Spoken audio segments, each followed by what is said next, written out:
অতুল সুভাষ মামলার বিরুদ্ধে একটা ভয়ানক সত্য প্রকাশ হয়েছে, যেটা শুনে পুলিশ, আদালত এবং জনসাধারণ হতাশ হয়ে গেছে।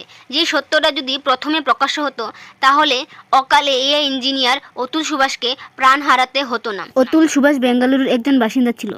সে একটা প্রাইভেট কোম্পানিতে জব করত। 2019 সালে নিকিতা সিংহানিয়ার সাথে শাদি.com-এ তার পরিচয় হয় এবং কিছুদিন পর তাদের বিয়ে হয়। বিয়ের কিছুদিন পর লকডাউন স্টার্ট হয়ে যায়। লকডাউনের সময় নিকিতা সিংহানিয়া তার ভাইকে ব্যবসার কাজে সাহায্য করার জন্য অতুলের থেকে প্রায় টাকা নিয়ে দিয়ে আসতো। এমন করে প্রায় 16 লাখ টাকা তার ভাইকে দিয়েছিল। তো কিছুদিন পর এরই মধ্যে নিকিতা সিংহানিয়া প্রেগনেন্ট হয়ে যায়। প্রেগনেন্টের সময় নিকিতা সিংহানিয়ার মা তার শ্বশুরবাড়িতে চলে আসে। তারপর একদিন নিকিতা সিংহানিয়ার মা অতুলের থেকে 5 লাখ টাকা চায়, আর অতুল সরাসরি মানা করে দেয়, কারণ আগের 16 লাখ টাকা এখনও ফেরত দেয়নি। পর থেকে শুরু হয় নিকিতা আর অতুলের মধ্যে তুমুল ঝগড়া করে সে বাপের বাড়িতে চলে যায় এবং অতুলের সাথে কোনো সম্পর্ক রাখে না প্রায় অনেক দিন। এরই মধ্যে তাদের সন্তানও হয়ে গেছিল। সন্তানের সাথে কোনো যোগাযোগ রাখতে দিনি নিকিতা সিংহানিয়া।